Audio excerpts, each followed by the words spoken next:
Hi, everybody. I'm that Billy who keeps reading that book, Antioch, and this is Chapter 17, Funerals. The sun reddened low in the sky as the fellowship hurried for home. Michael stayed in the street, answering questions in the thinning crowd. He would clean the cauldron with Morabus later that night. Andolin, Biggs, and Ditch stood together on the steps of Bethenford's Inn. Andolin said, "I was surprised you confronted Fergus like that during the assembly." Ditch said, "Yeah, I kind of lost it, man. I was just sitting there thinking about how he tossed Drake out, staring a hole in the back of the guy's head, And that's when he turns around and starts yapping about whatever and saying he knows how we feel." Ditch couldn't believe Fergus's timing. "We just keep dying. I didn't think this place was real, but it is, and it doesn't matter. We keep dying anyway. Stupid church splits up, makes it even worse. I'm getting the mercs, man. Bad." Biggs said, "Did pretty good today, considering. Just need to watch our step." He put his hand on Ditch's shoulder. "Not us, remember?" Ditch nodded. "Yeah, not us." Andolin said it as well. The three of them drew comfort from one another and went in. Balron seemed impossible there in Bethenford's clean red and white checkered dining room. Despite the general rush to get home, to prepare for the inevitable siege of devils, the common room at the inn was full. Some had stayed behind out of shock, others were too scared to go outside, but most just couldn't help talking about all that had happened that day. A group of sailors had gathered at one table. As the three Marines sat down with them, Biggs said to Andolin, "Sure you don't want to go on up? Figured you won't be alone or something." "I am starving, actually, and I do not wish to be alone at all." The infection aside, she would not have survived such serious injuries in the old world. In the new, she could be mauled by monsters and go out to dinner the same day. Ditch said, "Food here sucks, I believe I can withstand the experience." She smiled briefly, drawing in as she felt the scars in her expression. Ditch and Biggs smiled back, but then drooped with pity. Locals rarely ate at the inn. The sailors ate better on the boat. Gray and salty clumps sat on their plates, some of it indiscernible as animal or vegetable. Andolin said it could be loosely referred to as sustenance. Ditch said he'd told her it was going to suck. Biggs said it was free. Instead of complaining about what was in front of them, a few sailors started exchanging stories about Drake. Some of the things he'd said and done seemed funnier then, looking back, than they'd been at the time. He'd been tolerated more than loved, but he was one of them, and he was gone. Dinner that night became an informal funeral for their lost friend. In that way, they'd eaten many dinners like it.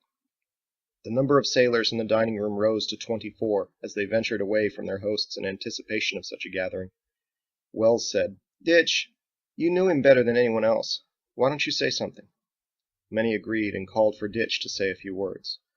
Ditch stood up. "Yeah, all right. I don't know, man.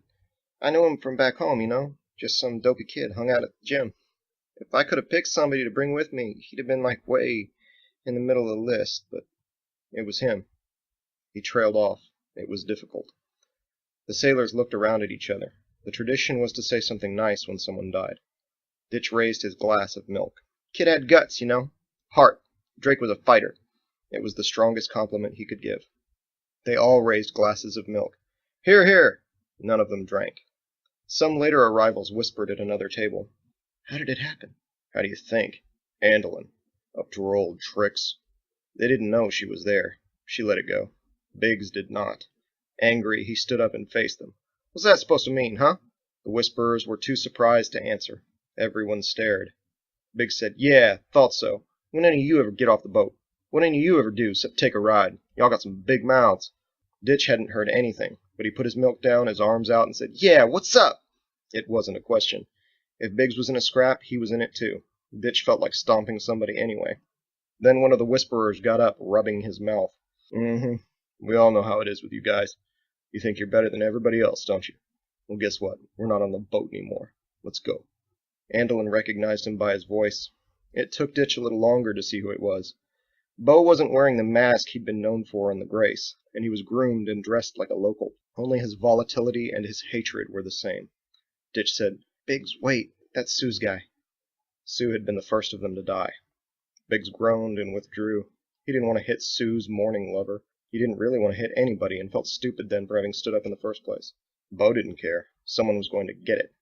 Then he saw Andolin. "Oh, and look who it is. Isn't this just great? I heard you got all carved up like a pumpkin, and you sure did.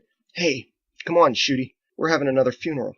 You can say something nice about Sue for us, okay? She never got one, remember?" "I know. Tell us about how she got the rot." "Remember that? Maybe she didn't, right? It's kind of hard to tell sometimes, isn't it? Especially when you got to pull that trigger. Tell us about how you did it when she was begging you to... He choked up and trembled, which made him even angrier. Andelin said nothing. No one wanted to speak. Sue's execution had been terrible for everyone. It defined life on the boat. Bo wouldn't let it go. No? You don't want to say anything for Sue? You don't want to remember her, do you? Ditch felt bad for the guy, but enough was enough. Come on, man. We all lost people. Bo smiled obscenely. Yeah, but not like that. Biggs changed his mind. He did want to hit Bo. Bethenford, who'd been watching with worried curiosity, stepped in before it escalated any further. Now, I think you've all had quite enough milk for one evening. It was an odd thing to say. He paused before carrying on. We've got a curfew, from what I understand, so we all want to mind that, don't we? Anyone who isn't staying here should be on their way. Hurry along now. Come along. Bo raised his glass. One last toast, then. To Drake. He stared right at Andelin. Kid wasn't a heartless son of a bitch. There were no hears for that toast, and Bo didn't wait for any. He left the inn with his glass as everyone shifted uncomfortably. Bethenford's mouth fell open. Well, how do you like that? I'll have that glass back. Those are expensive. Who was that sailor? Andelin said. His name is Bo. And with whom is he staying? I do not know. Everyone was getting up and saying goodbye around them. A few more sailors snuck out with glasses of milk. Others took theirs up to their rooms.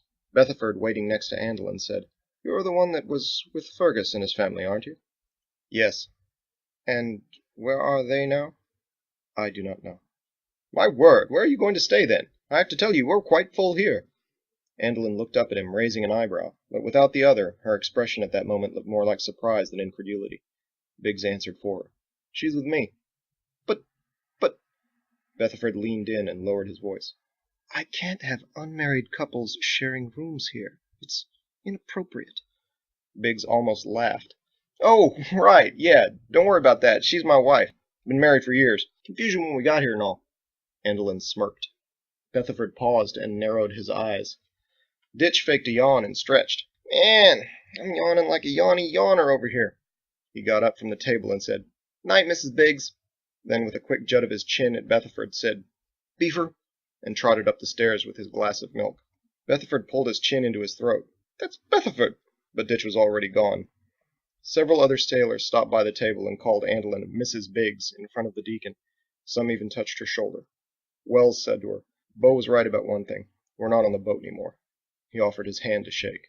She took it. After Wells left, Andelin and Biggs excused themselves. Bethenford's suspicious frown followed them all the way up the stairs. Biggs shut the door. Congratulations! I now pronounce us hitched. Andelin released one breath of a sad laugh. Noticing the scent of coffee, like a pot was on the brew, she looked around. The room was small and clean, with 2 beds, 2 nightstands, and a chest of drawers. It was lit by a single candle in a coffee cup. Dry roasted beans filled up the cup around the wax, fragrant in the warmth of the flame. Every day before sunset, Michael's mother went to each of the inn's occupied rooms to leave one of those pleasant little candles for the night as an amenity. Biggs motioned at the bed behind her. That's his. It was weird. Take this one. I'll sleep over there. No, it does not bother me.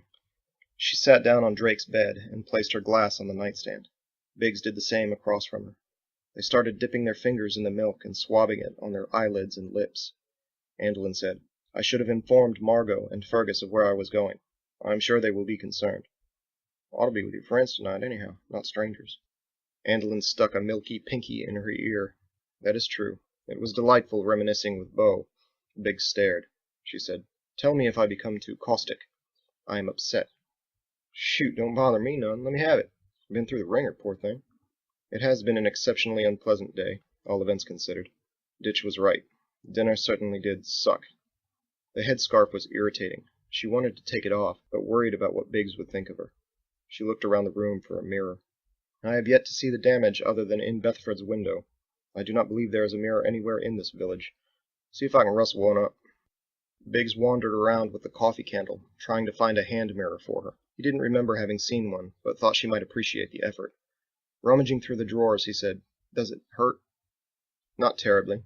It feels strange, as though I'm wearing a mask. She put the goggles on over the scarf. The black rubber made an airtight seal around her right eye, and a drum of the cloth over the deep, empty socket on the left. How fortuitous. My other mask still fits. Biggs stopped and stared at her again. His false youth creased in the candle's shadows. He appeared much older for a moment. She said, "I apologize." "Don't have to say you're sorry.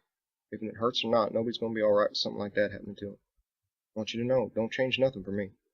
He resumed searching for the mirror that wasn't there. She thought it was a gallant statement, but did not accept it. "I have been foolish since we arrived. I thought I could start over here. I thought we could—" "Ain't foolish. It's good. Gotta move on, right?" "Do you want to see my face?" It was a challenge. "How do I move on from this?" He was on his knees, lifting up the blankets to look under the bed. "Seen it before." She took off the goggles and the scarf. He got to his feet and turned. "Don't think there's a looking glass anywhere in here, Lynn." She was staring at him.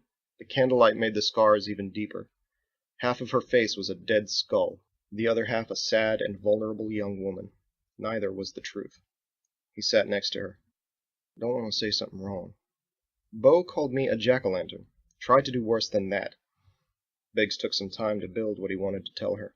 He didn't want the truth to sound like a lie. "Don't have a mark on me, except where Drake put a bullet in my pants." "Do you want to compare injuries?" He smiled. "Had wrinkles and liver spots before, and big old tufts of whiskers shooting out my ears like polecats. Had me some scars, too. Not so good as yours, but some pretty good ones. And the stories go along with them. Was starting to forget them stories just from being old. Now it's like I'm erased. A clean slate." Andelin nodded. "And I have been doodled on." "Huh?" "I was referring to my slate. Please, continue. I believe you were in the middle of boasting about your physical condition." Biggs cocked his jaw sideways and rolled his tongue through his cheek. "Look here, you. What I'm trying to say is I lost a lot of who I was. Them knocks and dents are little reminders. Yours show courage." "Courage is a euphemism for stupidity." She sighed, knowing Biggs was only trying to be kind. Then she gave him her best mechanical smile and let him talk. "When Zeke found me, I asked him to take me home, to my family. He wouldn't do it. Had bigger fish to fry. Of course, couldn't get back there myself. Would have just died in the smoke like everybody else." He paused, remembering those he'd abandoned. "Thing is, Zeke didn't make me go with him. Followed him on my own. Took a long time to get over that, not knowing what happened to him, but knowing all the same. Thinking I was a coward and how I should try to get back to him, but knowing, even if I did, I couldn't have done nothing. Most everything we did on the boat, I was looking for a good way to die." Andelin could see it, looking back, and she understood. Then he said, "Wish I had marks like yours." That is the end of Chapter 17. If you enjoyed this podcast, you can follow the link at the top of my website, www.williameharlan.com, and purchase the full novel from Amazon in ebook format for $2.99, or as a paperback for $12.99. Thanks for listening. Tune in next week for Chapter 18, Milk.